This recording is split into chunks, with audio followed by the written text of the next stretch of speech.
Eles encontraram mais bolsas, sacos plásticos contendo partes humanas.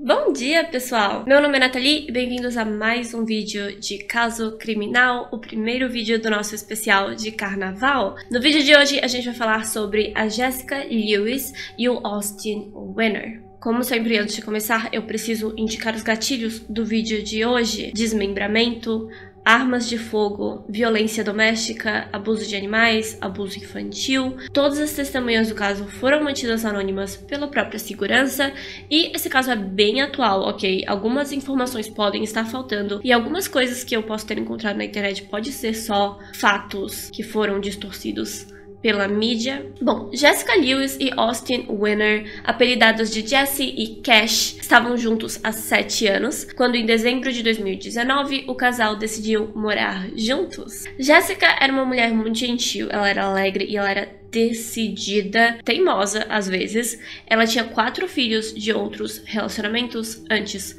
de conhecer o Cash. Austin era o tipo de rapaz que cresceu em um bairro perigoso, ele sabia se virar nas ruas, ele adorava música country e animais, e ele também tinha um filho de outro relacionamento. Pelo que eu entendi, essas crianças não viviam em tempo integral com o casal, nenhum deles, mas eles viam os filhos com frequência.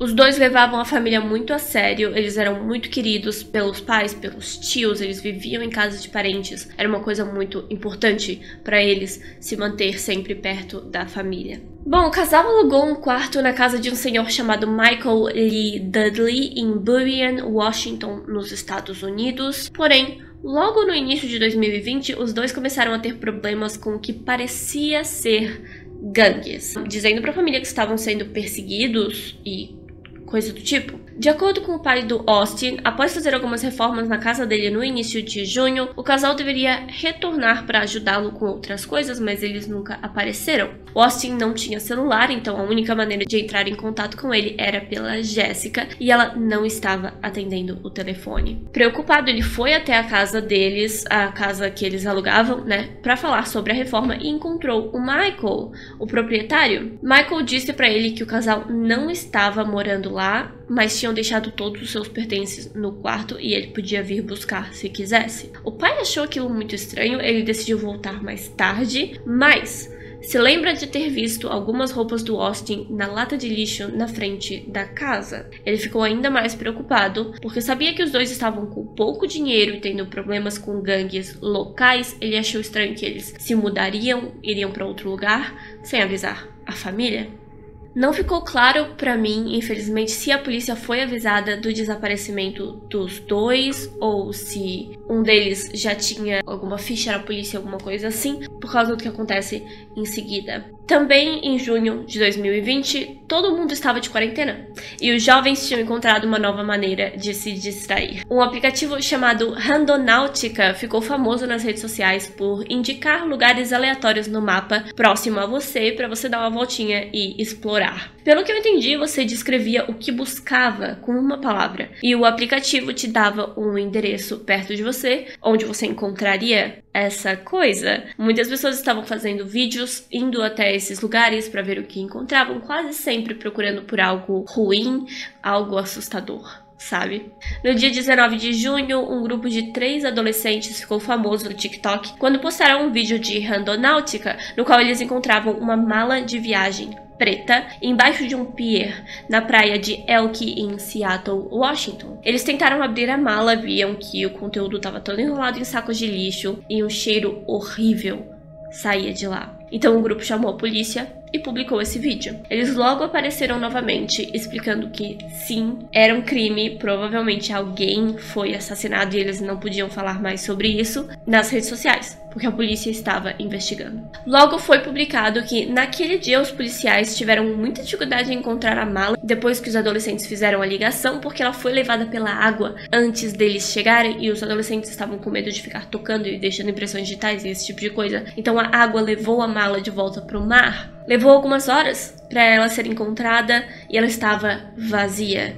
Porém, o conteúdo da mala estava em sacos de lixo flutuando, logo deu para ser visto de longe. E então a polícia conseguiu recuperar os sacos e confirmou que lá dentro havia restos humanos. Durante a procura por mais evidências que poderiam ter sido descartadas na mesma praia, eles encontraram mais bolsas, sacos plásticos contendo partes humanas. Essas partes pareciam pertencer a um homem e uma mulher. Eles foram levados para análise e logo suas identidades foram confirmadas no dia 22 de junho de 2020. E foi isso que eu falei, alguém deve ter chamado a polícia, falado sobre o desaparecimento do casal, porque eles foram identificados bem rápido. Jessica Lewis, de 35 anos, e Austin Wenners, de 27 anos de idade. Foi concluído que o casal foi espancado, morto por tiros e desmembrado pelo menos 10 dias antes da mala ser encontrada. Foi descrito que havia penas de galinha em alguns dos sacos plásticos, assim como grama dentro da boca da Jessica. A médica que fez a necrópsia mencionou que os padrões de corte e separação dos membros indicavam que aquilo foi feito por mais de uma pessoa com instrumentos diferentes. Logo, policiais estavam entrando em contato com as famílias das vítimas, questionando conhecidos e investigando o que aconteceu. Foi confirmado que, antes de desaparecer, o casal ainda vivia em Burien, a 25 minutos da praia onde as malas foram encontradas. A mãe do Austin relatou que o viu pela última vez no início de junho, quando ele e a Jessica foram ajudá-la a cuidar do jardim, e ele relatou que estava sendo perseguido por gangues. Ele disse que tinha sido atacado na sua própria casa e que ele e a Jessica foram roubados por esses caras, essas gangues. Considerando o relato do pai do Austin, de que eles sumiram e não estavam mais em casa no início de junho, os dois estavam com pouco dinheiro, sendo perseguidos por uma gangue. Bom, a principal teoria da polícia se tornou essa, de que eles foram sequestrados por uma gangue para a qual deviam dinheiro ou talvez tiveram algum problema com drogas. Depois que as notícias se espalharam, todos os canais jornalísticos estavam falando sobre o caso. Um vizinho do Michael Lee Dudley ligou para a polícia para dizer que ouviu tiros vindos da casa ao lado na noite do dia 9 de junho de 2020. Outros vizinhos foram questionados e eles confirmaram que puderam ouvir tiros e um homem gritando naquela noite. Uma pessoa disse que ouviu, abre aspas, "Não faz isso, só me deixa ir, por favor", fecha aspas. Em inglês, é claro.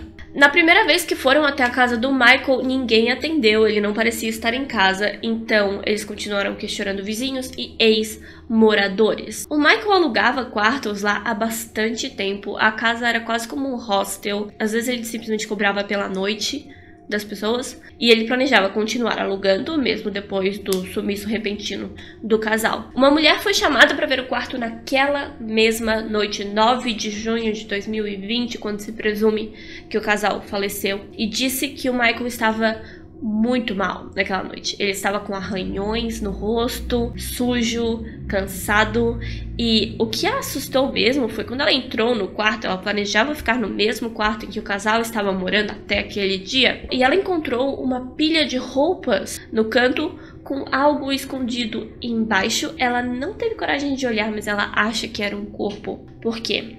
Quando ela deu meia volta para ir embora, ela viu de canto de olho algo que parecia ser uma mão saindo do meio das roupas. Não saindo em movimento, mas a mão estava no meio das roupas. Foi tudo muito rápido, ela não quis voltar para ter certeza e olhar, ela só tentou falar com ele, mas ela estava muito assustada. Michael concordou em fazer uma faxina no quarto, já que nova moradora, tá pagando para viver ali. Ele concordou em limpar antes dela entrar, mas ela ainda estava bem curiosa, então ela ouviu espalhando sacos plásticos pelo quarto e dizendo que ia limpar aquelas roupas que eram dos ex-moradores e tal. E essa moça perguntou para ele o que aconteceu lá. Ele respondeu que os dois moradores anteriores davam muitos problemas para ele, não pagavam o aluguel e o Michael acreditava que eles estavam roubando dele. Ela continuava bem nervosa, então ela continuou a conversa, perguntou o que aconteceu com os dois e ele respondeu, abre aspas, "A arma dele não funcionou. A minha sim." Fecha aspas. A moça não entrou mais no quarto até confirmar que estava limpo. Ela realmente precisava de um lugar para ficar, então ela ficou lá. Mesmo assim, ela podia ver buracos de bala na mesinha de cabeceira e no pé da cama. Ela ligou tudo isso ao caso do Austin, porque esse era o nome da conta conectada à Smart TV do quarto, Austin Wenner. E sim, ela continuou morando lá, como eu disse, ela precisava de um lugar pra ficar, então ela ficou lá. Mas ela logo percebeu, alguém foi assassinado aqui dentro. Outra testemunha apareceu naquela mesma semana, uma mulher que usava a casa como um lugar para deixar os seus pertences. Ela meio que alugou um armário lá dentro, como eu disse. O cara alugava tudo que podia na casa. Ela se lembrava de ver o Austin e a Jessica lá algumas vezes. Ela conhecia o casal, assim, de ver de vez em quando. Ela confirmou que na noite do dia 10 de junho, ela pôde ver sacos de lixo grandes na caçamba da caminhonete do Michael e tinha um cheiro horrível vindo de lá. Ela também perguntou pra ele o que aconteceu com o casal. Ela não viu mais, né, os dois. E ele respondeu, abre aspas, não precisamos mais nos preocupar com eles. Fecha aspas. Quando finalmente foi interrogado, Michael negou ter qualquer conexão com o assassinato. Ele confirmou que os dois estavam de quarentena na casa dele durante o mês de junho e estavam tendo dificuldades para pagar o aluguel. A casa dele foi revirada no dia 19 de agosto de 2020, um mês depois da mala ser encontrada. Sangue e buracos de bala foram encontrados no quarto onde o casal vivia e uma arma foi encontrada na caminhonete do Michael. Também foi descoberto que ele costumava criar galinhas no seu quintal. Lembra das penas encontradas nos sacos plásticos? Ele foi preso como suspeito de homicídio. Muitas novas testemunhas apareceram falando sobre o comportamento do Michael no dia a dia. Ele era um proprietário extremamente manipulador, ele já foi acusado de violência doméstica pela ex-namorada, já foi acusado de matar um cachorro na frente dos moradores e também de ameaçar diferentes pessoas com a sua arma que ele trazia na caminhonete, não importa onde ele fosse, ele tinha uma arma. Em 2018, ele foi acusado pela filha de abuso sexual. Ela disse que desde os 10 anos de idade ele a drogava e abusava dela. Com tudo isso, mais a teoria de que mais uma pessoa pode ter participado do processo de desmembramento, acredita-se que o Michael teve, sim, a ajuda de alguém. Ele tinha 62 anos, eu acho, quando foi preso. Muita gente acha que ele não tinha, assim, a energia para literalmente desmembrar 2 corpos, se livrar de 2 corpos. Acredita-se mais que ele foi quem atirou nos 2 e foi quem levou os restos até a praia. Infelizmente, ele continua negando a sua participação no crime. Parece que mesmo depois da sua prisão, a casa foi invadida por uma gangue. 2 homens e uma mulher foram presos, tentando roubar o que eu entendi que era o carro do Michael, mas ninguém fala que é o carro do Michael, só falam que foi um veículo na casa, mas tentando roubar um carro. Talvez eles fossem cúmplices do crime, tentando se livrar de alguma evidência que poderia estar no carro. Eu não vi em lugar nenhum que mais alguma coisa além da arma foi encontrado no carro. Mas bom, considerado que o casal foi espancado e morto, muitas pessoas também criam a teoria de que eles foram torturados pela tal gangue que vinha perseguindo os dois, porque deviam dinheiro pra alguém, talvez. Bom, mas o tempo passou. No dia 9 de junho de 2021, ou seja, um ano depois da morte do casal, a família colocou lanternas de papel sobre a água da praia onde as malas foram encontradas, e elas foram acesas em memória da Jessica e do Austin. Mesmo assim, eu não encontrei muita coisa sobre o caso até agora. Michael Dudley continua esperando pelo seu julgamento. Ele não tem como pagar a fiança, que é de 5 milhões, eu acho. 5 milhões de dólares. E a data do julgamento ainda não foi confirmada. Ele também tá esperando para ser julgado por aquelas acusações de abuso sexual da filha dele. E eu acho também das de violência doméstica da ex-namorada. Então ele tá bem ocupado por enquanto. Ele tem muitas acusações em cima dele. Vamos ver o que vai acontecer esse ano. Se é que vai ter julgamento esse ano. Isso é tudo, pessoal. Como sempre, muito obrigada por assistir até aqui.